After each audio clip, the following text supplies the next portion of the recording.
The English Channel, the world's busiest shipping lane. Every day, tens of thousands cross it by ferry. It's a safe, routine trip. Until one ship capsizes just over a kilometre outside port. Within 90 seconds, hundreds of people are fighting for their lives in the icy water. 193 die in Britain's worst maritime accident since the Titanic. Now, with advanced computer simulations, we reveal exactly what went wrong on the Herald of Free Enterprise. Disasters don't just happen, they're a chain of critical events. Unravel the decisions that triggered those final seconds from disaster.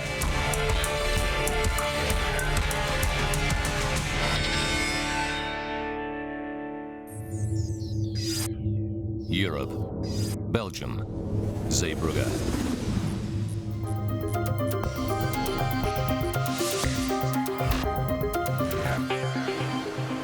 Ferries from England and Germany sail in and out of this bustling North Sea port every day.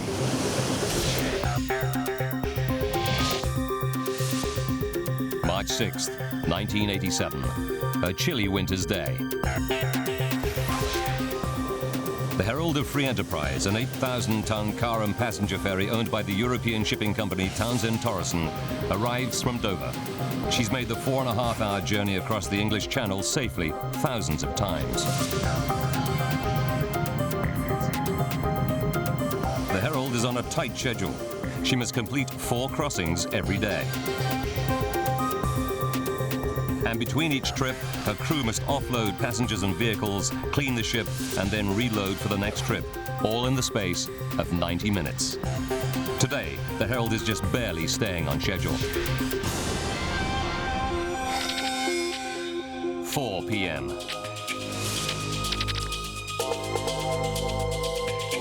Assistant bosun Mark Stanley finishes up cleaning the car deck, ready for the return trip to England. He's been on duty for more than 5 hours, but will get an hour-long break before the ship sails for home.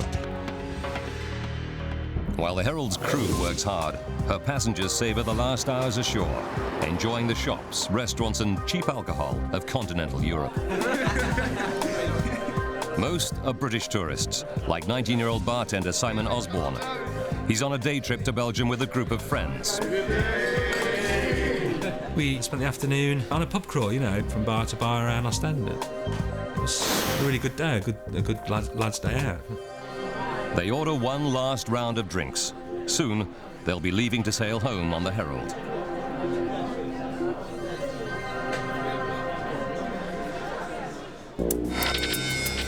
"4:30 p.m. Assistant bosun Mark Stanley completes his duties and heads to a crew cabin for his break. He won't be needed on the car deck again until just before the ship sails at 6 p.m. On the bridge, the Herald's captain, David Lurie, who has 10 years' experience commanding ships. He double-checks his route home across the channel. It'll be his second crossing of the day. By 5 p.m., cars and trucks are starting to roll onto the Herald's lower car deck through her giant bow doors. A cut-price ticket deal means the ship will be at capacity tonight, and the crew have just 1 hour to complete loading. Once the lower deck is full, the crew must load the upper car deck.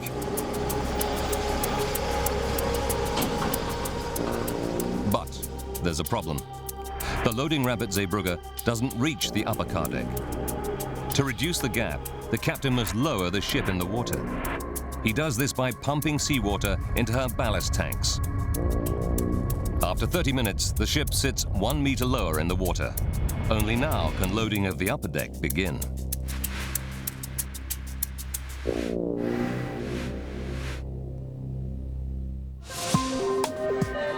The cheap ticket deal means the ship is packed with passengers too. Tonight, there are 459 on board. 5:30 p.m. Michael and Maureen Bennett, their 20-year-old daughter Teresa and her boyfriend, make their way home after a day out by the seaside. Teresa arranged the outing to mark a special family occasion for her mother and father. It was our wedding anniversary on the 1st of April, and Teresa thought it'd be nice to take us out. We walked along Ostend Harbour, all around the lovely shops there. We really had a smashing time over there.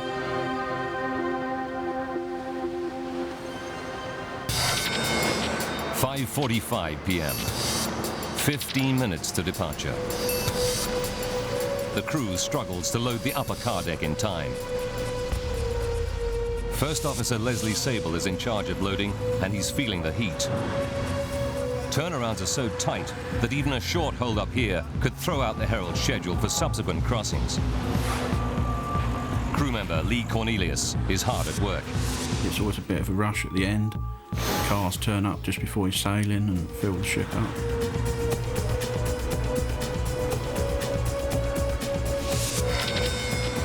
"5:57. The crew finally finishes loading, but they're too late. The Herald will not depart on schedule tonight. Lee Cornelius places the safety chain across the bow doors. First Officer Sable tells Captain Lurie that loading is complete. Okay, loading complete. Copy that. Then he heads for his position on the bridge. Stations, all stations. Herald of Free Enterprise about to leave the harbour, proceeding outwards. The announcement Harbour Stations calls crew members to their posts for departure. Lee Cornelius leaves the car deck to report to his station.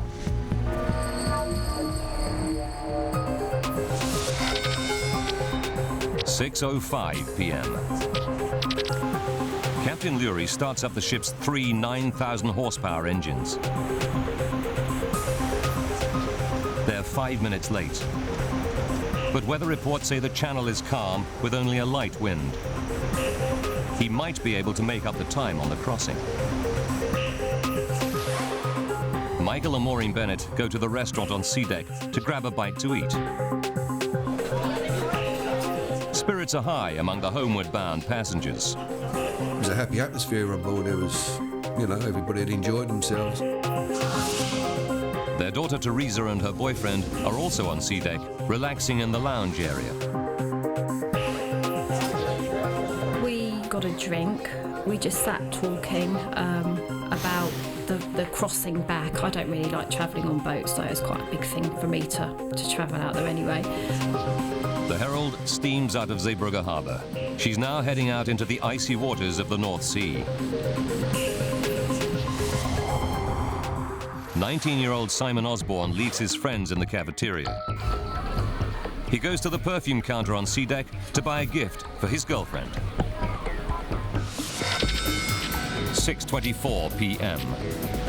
As the ship approaches the outer harbour, Captain Lurie accelerates up to 18 knots, the maximum speed permitted.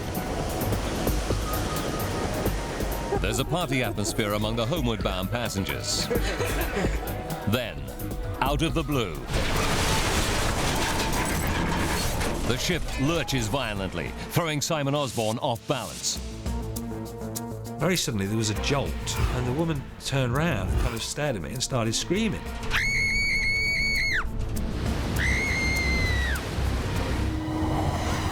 In the cafeteria, people think nothing of it. Government worker Michael Reynolds recalls the scene. You heard the odd person say, cheers, with a typical British sense of humour. The ship stabilizes, and everything returns to normal. The passengers go back to having fun.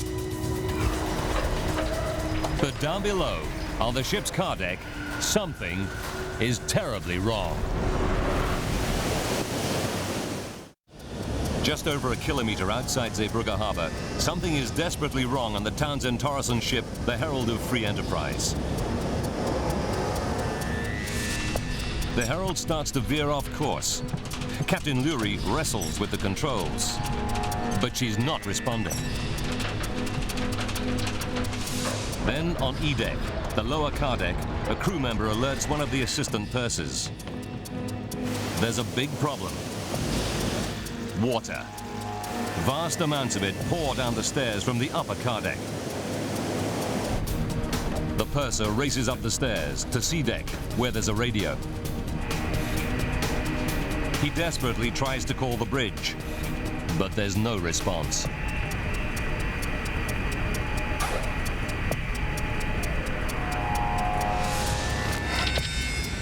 (6:28 p.m.) Now, a massive jolt. This time the ship tilts a full 30 degrees to the left. Before Captain Leary can issue a mayday call, the tilting ship throws him to the floor. The fall knocks him unconscious. As the ship tilts, English couple Michael and Maureen Bennett struggle to hold onto their table in the cafeteria. The sensation you get is like somebody's pulling the rug from underneath you. You can't get any foothold, you can't hold on to anything. The 8,000-ton ship now starts to roll over. 19-year-old Simon Osborne loses his footing. I was sliding down. It was as if literally the world had been turned upside down. The only thing that was stopping me from going over, because the tables were strapped to the floor. If the tables had shifted, I would have gone. As the Herald of Free Enterprise capsizes, there's a terrible grinding noise. Now the seawater breaks through the ship's portholes. I was standing there, rooted to the spot, staring at this wall of white water coming towards me. And I thought then, you're going to die. The ship's sinking, and you're going to die. Thousands of tons of water gush into the ship under huge pressure. It's just like having a fire hose fitted on you, really. It just pushed you back up the boat.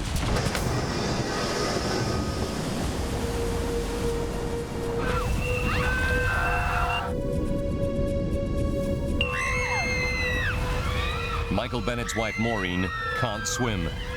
He's desperately trying to keep her head above water. But the rushing torrent makes it harder and harder for Michael to keep his grip.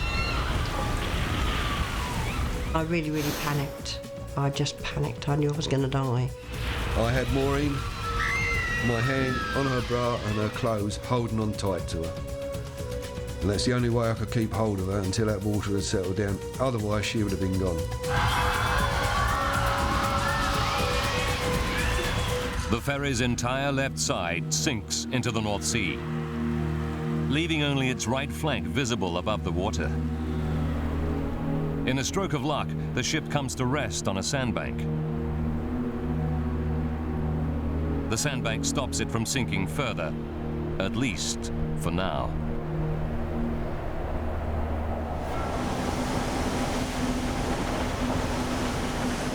At the edge of the harbour, the Belgian vessel Sanderus dredges the shipping channel.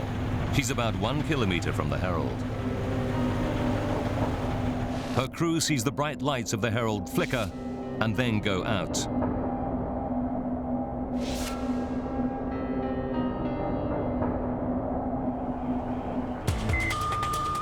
They radio Zeebrugge port controller Guido de Ruder. De Ruder immediately issues a mayday, requesting all nearby boats to rush to the aid of the stricken ship. Andre Papp is the skipper of the tugboat Seahorse. As soon as he receives the port controller's call, he and his crew rush to the ferry.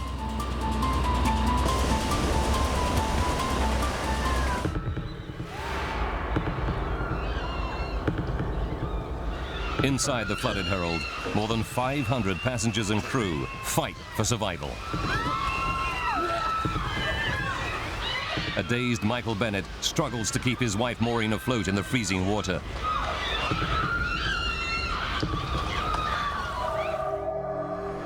The Bennett's daughter Teresa finds herself alone in another part of the ship. Her leather coat fills with air and acts like a makeshift life jacket.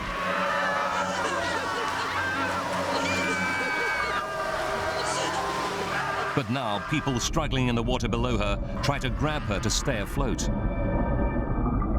You could feel people holding onto your coat, holding onto your trousers, and literally trying to climb over you. One of the worst things is you've got someone holding onto you and then all of a sudden it's gone.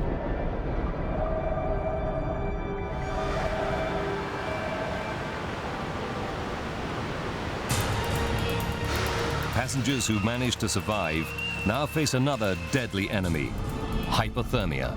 You start to think, are you going to get out? Are we going to die? The North Sea water is just a few degrees above freezing. At these temperatures, most people will lose consciousness in just 20 minutes. Mayday relay. Ostend radio. Mayday message number 1. A glass partition traps government employee Michael Reynolds. To keep his head above water, he stands on the side of a chair fixed to the floor. Water inside the ship continues to rise rapidly. There was no more than 18 inches of air. And I remember thinking, if we go any deeper, then that is it.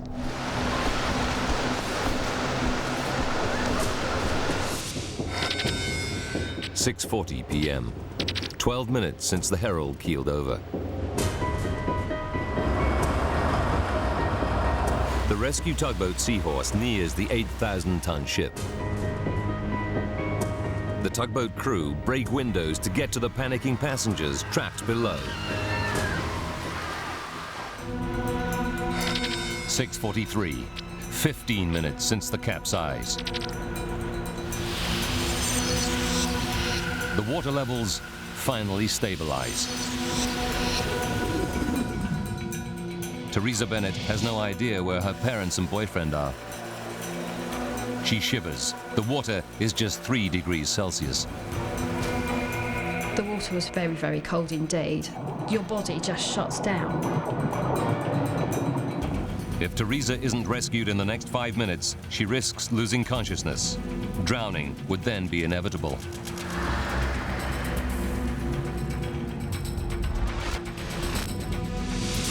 Towards the stern of the ship, Teresa's parents also struggle against the cold.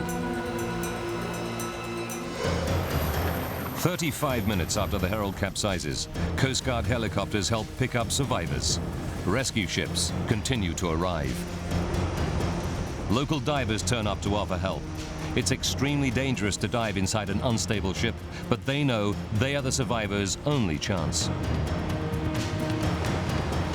Belgian Piet Lagaste is a diver from a local salvage company. He makes his way through floating bodies and debris, calling out to people in the darkened ship.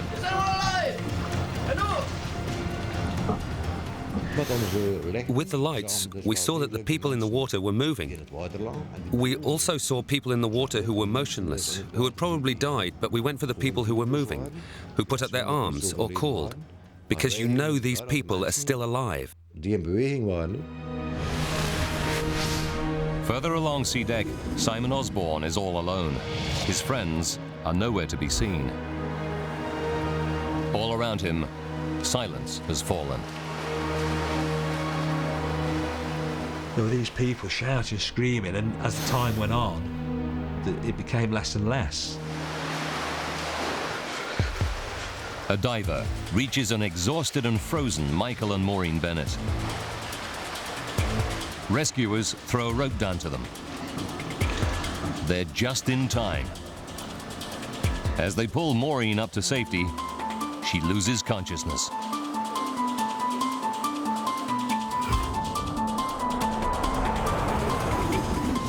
Michael Reynolds is trapped behind a glass partition. He hears rescuers in the distance, but they can't see him.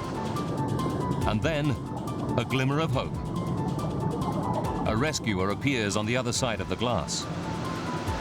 And he threw himself on the glass a few times, and eventually the glass shattered.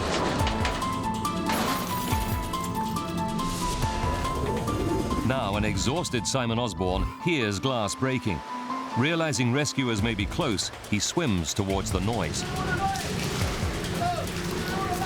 Then one of the divers spots him.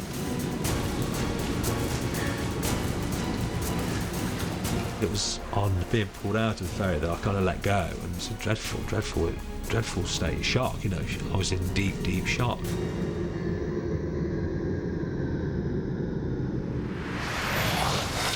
"9 p.m. It's 2.5 hours since the Herald capsized. Divers are still finding survivors.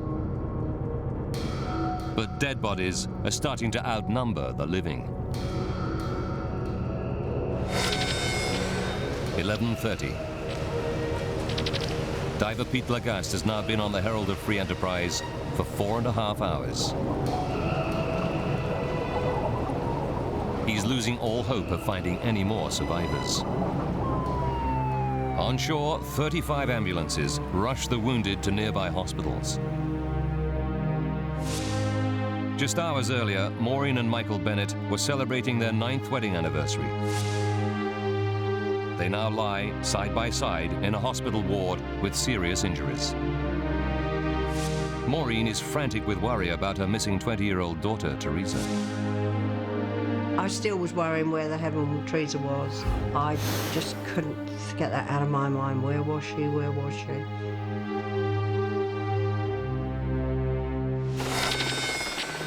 "2:45 a.m. More than 8 hours since the capsize. Now the tide starts to rise rapidly. It creates dangerous currents inside the ship. Rescuers must suspend diving until dawn and the ebb tide. Any hope of finding any more survivors disappears. Many friends and families separated during the capsize learned their loved ones did not survive. Others face an agonizing wait for news.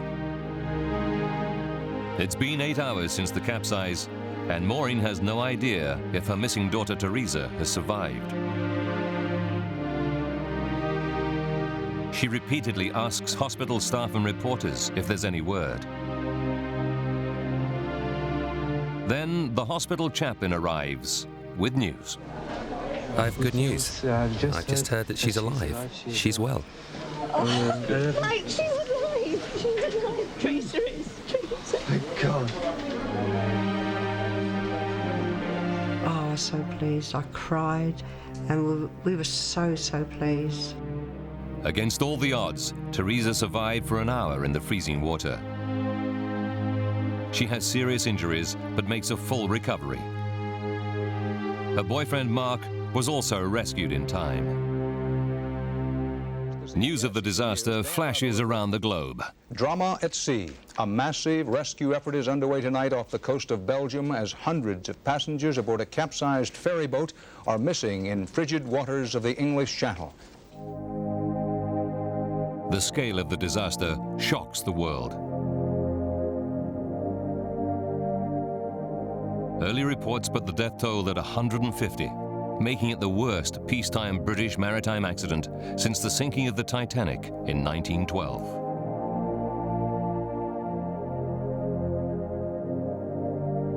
As dawn breaks, stories emerge of miraculous survival and heroic actions by passengers and crew.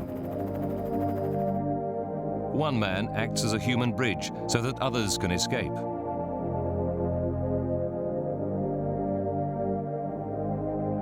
A truck driver rescues a 5-year-old girl whose whole family are lost.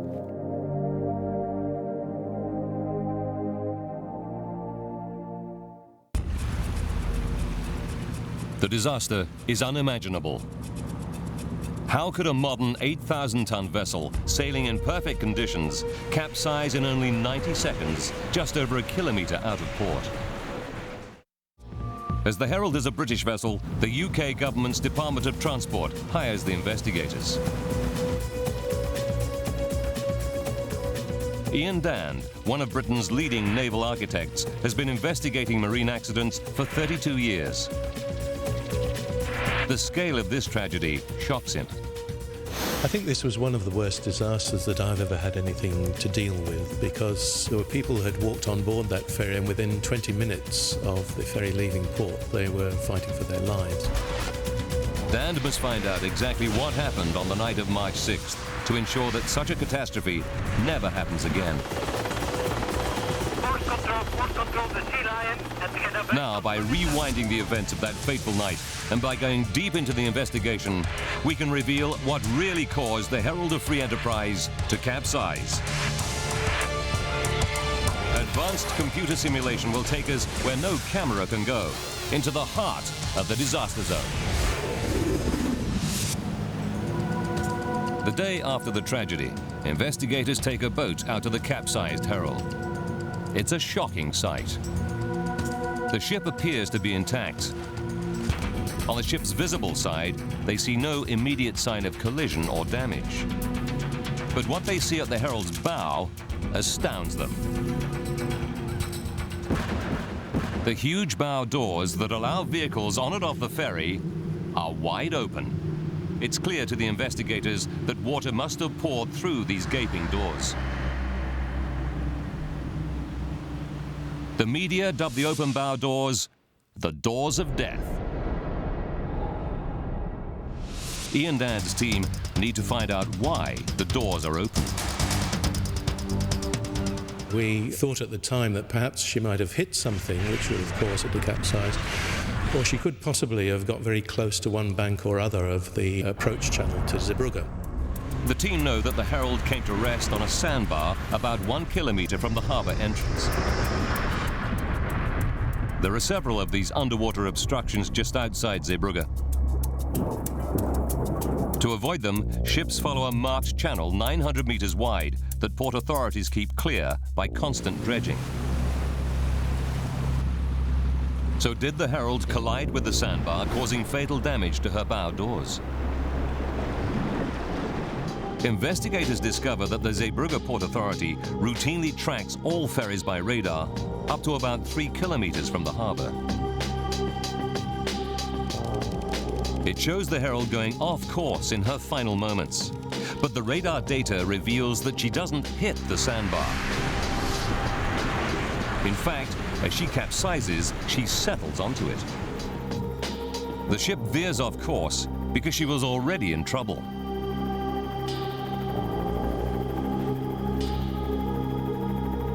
The sandbar is not a nemesis, but a savior. It stops the ship turning turtle, saving many lives. Investigators realize the theory that the bow doors were damaged by a collision is a dead end. Herald of Free Enterprise. They interview Port Authority personnel on duty the night of the disaster. It gives them a new lead. Port Controller Guido de Ruder relates a strange report he received from the captain of the dredger Sanderos 20 minutes after the Herald left port. They told me that he could see lights, and he thought that the bow doors were still open, but he could see cars and trucks through the bow doors. It's staggering news. It appears to investigators that the Herald actually left port and set out to sea without closing her bow doors. How could this happen? To find out, they question surviving crew members who worked on the car deck that night.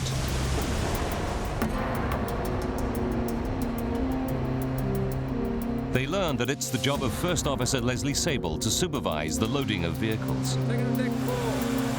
It's also his responsibility to get the Herald loaded swiftly so that it can depart on time. 40 more cars. If he fails, he could be reprimanded by his bosses. It was such a difficult market to make a lot of money in, and of course one got commercial success by turning the vessels around very quickly. 30 minutes to disaster. The team discover that tonight Sable is under pressure. The cheap ticket deal means the car deck will be full.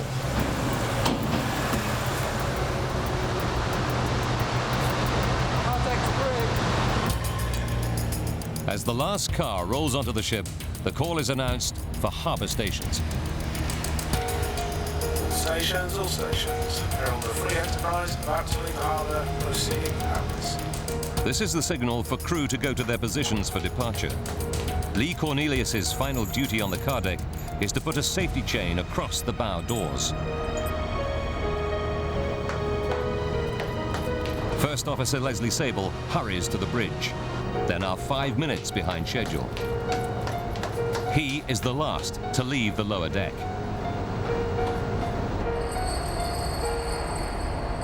Harbour stations is also the signal to close the bow doors using a hydraulic control lever on the car deck. Investigators discover the responsibility for this crucial job falls to Assistant Boatswain Mark Stanley.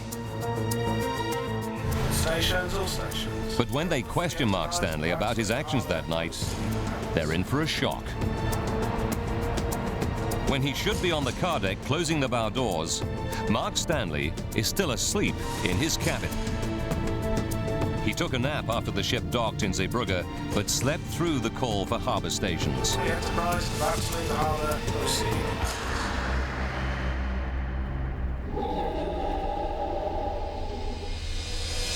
But the investigators are puzzled. Why does no other crew member notice that the bow doors are wide open and raise the alarm?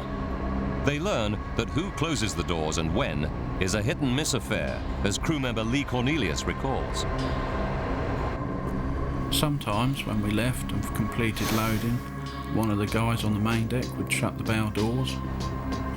But that night we didn't. We just left them open and expected Mark to come and shut them when we'd finished. The bow doors are left open because the assistant bosun is asleep, and on this night, no one else does the job for him. The investigators find that there is no fail-safe system for closing the bow doors. Although it's Mark Stanley's job to shut them, it should be double-checked by First Officer Leslie Sable. But in the race to stay on schedule, it was normal practice for the First Officer to leave the car deck before the doors were closed. The officer who was to have done this checking had to also at that time be on the bridge, so he had to be in two places at once, which of course was impossible. Dan and his team discover another major flaw in the system. The captain cannot easily see the bow doors from the bridge. So unless a crew member tells him otherwise, he automatically assumes they are closed.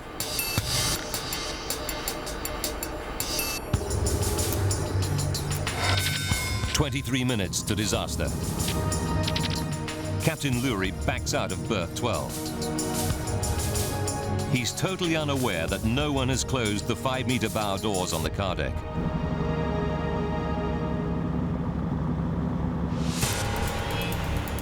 It's clear to investigators that a combination of human error and poor systems causes the Herald to sail with her bow doors open.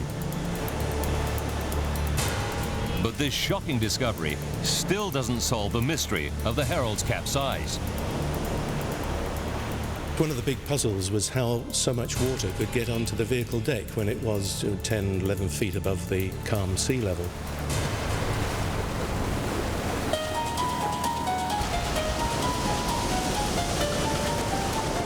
It would take thousands of tons of water to capsize a ship the size of the Herald. But the bow doors to her car deck are sighted nearly 3.5 meters above the waterline. Investigators suspect that in calm seas, they should be well beyond the reach of any waves. Then they discover that 4 years before, the Herald's sister ship set sail from Dover with her bow doors open. And yet she survived without incident. It confirms their suspicions. Even with her doors open, the Herald should have made it safely across the channel. So why didn't she?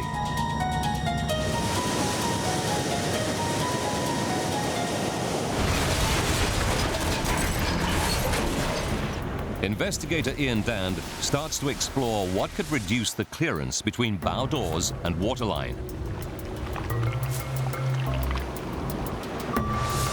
He discovers that the short loading ramp at Zeebrugge causes a problem.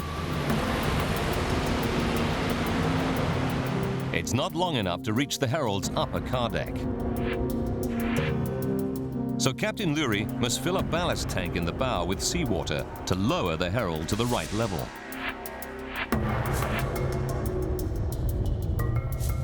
This makes the ship sit 1 meter lower in the water at the bow. The operation reduces the clearance between bow doors and waterline to 2.5 meters.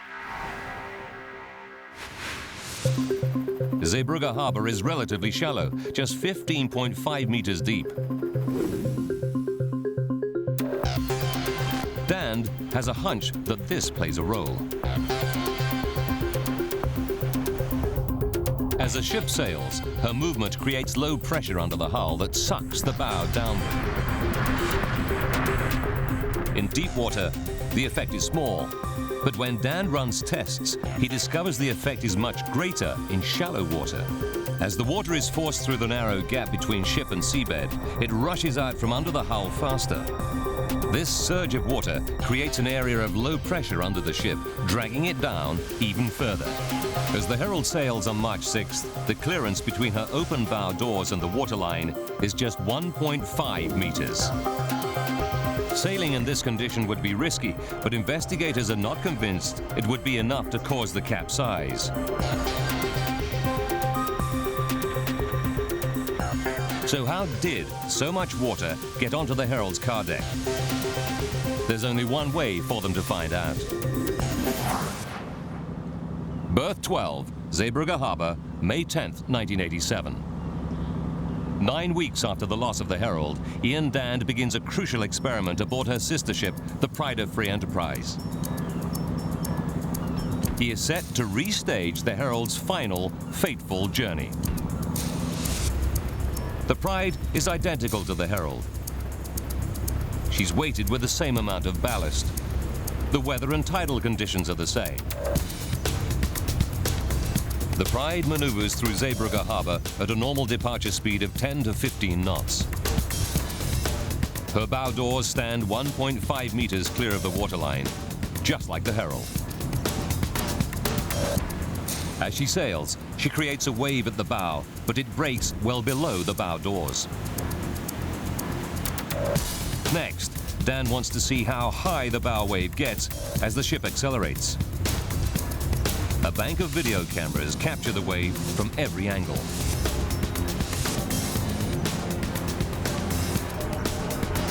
At 16.9 knots, the wave crests safely below the bow doors, rolling away from the ship. Then, Dan instructs the skipper to increase the speed. The ship is now sailing at 17.4 knots. The acceleration has an immediate effect. Not only does the bow wave increase, but it also changes direction. Instead of rolling forwards, the wave splashes back, up, towards the bow doors. Compelling, but not conclusive. The wave is only 2.5 meters, still not big enough to flood the car deck. Dan believes the Herald was sailing faster when she left port. He ups the speed half a knot to 18 knots, the maximum permitted speed.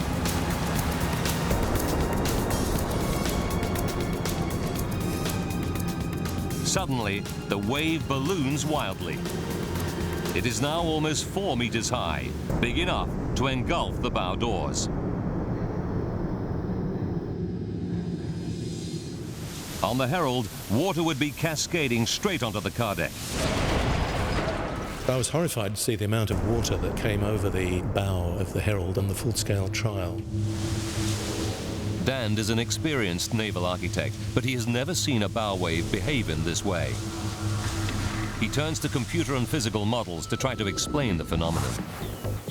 And he finds that once again, the shallow waters of Zeebrugge's harbour hold the key. Like all ships, the Herald throws up a bigger bow wave in shallow water than she does in deep water. It's called shallow water effect. The effect gradually becomes greater as the ship increases her speed. But the models confirm that when the Herald reaches 18 knots, it triggers a step change. There is a huge leap in the size of the bow wave.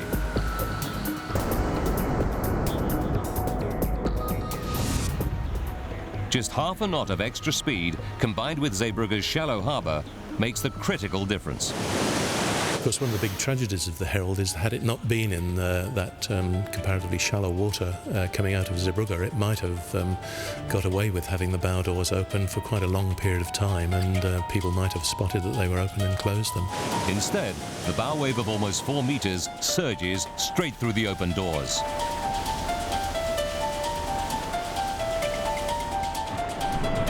calculates that 2,000 tons of water flood onto the Herald's car deck in about 30 seconds. Even this much water shouldn't sink such a large ship. What is the fatal weakness in the Herald's design that makes her capsize in just 90 seconds? Investigator Ian Dand has proved that 2,000 tons of water flooded onto the Herald's car deck. He knows that even this much water shouldn't be enough to sink a large ship. That's because traditionally, ships are divided into watertight compartments below the waterline. But the Herald's design is different. She has a huge open car deck with no dividing walls, so vehicles can easily drive on and off. It allows quick turnarounds at port in what is a highly competitive market. But the Herald's greatest commercial strength ends up being her downfall.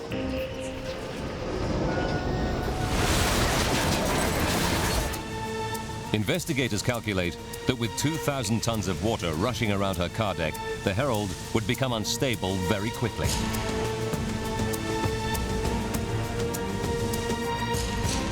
As the Herald sails, she naturally rocks from side to side.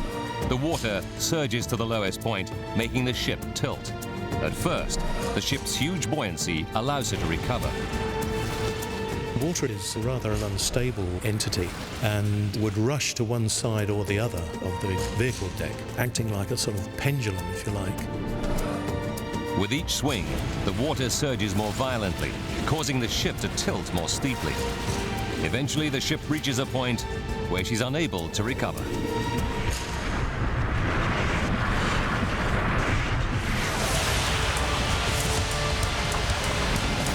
For Ian Dand and his team, it's the final, crucial piece of evidence. Now they can piece together the precise chain of events that left the passengers and crew of the Herald of Free Enterprise seconds from disaster. 4 minutes to disaster. Unaware that the bow doors are wide open, Captain Lurie ups the Herald's speed half a knot to 18 knots. In the shallow water of Zeebrugge's harbour, this makes the bow wave dramatically bigger. 90 seconds to disaster. 2,000 tons of water flood the ship's open car deck. 60 seconds to disaster. As the water surges across the car deck, passengers feel a violent lurch. Now the wave starts to carry cars and trucks with it. 30 seconds to disaster. The ship tilts 30 degrees to the left. It's the point of no return. The ship turns on her side to lie half submerged in the icy waters of the North Sea. 7 weeks after the tragedy, salvage tugs tow the Herald to port. The final death toll is 193, including 38 crew members. The investigators' final report finds that the Herald's loss is largely down to human error. Captain David Lurie is suspended for a year. First Officer Leslie Sable for 2 years. And the man who failed to close the bow doors, Assistant Boatswain Mark Stanley, is found seriously negligent but escapes further punishment. The report finds that ultimately, poor management by the Herald's owner, Townsend Torreson, is to blame. The British Department of Transport hits the company with a £400,000 fine.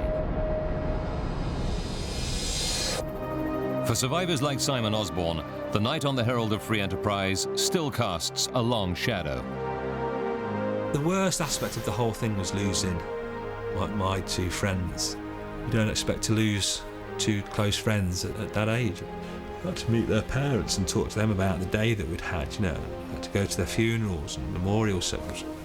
They were just emotionally draining experiences for an 18, 19-year-old guy. Survivors Michael and Maureen Bennett find the disaster has transformed their outlook on life. If we want to go down the beach, we go today. We don't go tomorrow because tomorrow never comes. It never came for us on that ferry. So we do things when we want to do them now. Their daughter Teresa, too, knows how close the family came to tragedy. There wasn't many families where all of them went and all of them came back, so we are really lucky to be alive. The disaster led to a major rethink of safety measures on British car ferries. Closed-circuit TV cameras now allow captains to see the bow doors from the bridge. And indicators also tell them when the doors are closed. Shipping companies must modify their vessels to improve stability with features such as dividing bulkheads. It means that if a ship takes on water, it must be able to survive for at least 30 minutes without capsizing. The Herald of Free Enterprise disaster was a wake-up call to the maritime industry. The safety regulations it prompted have set a new high standard for the world to follow.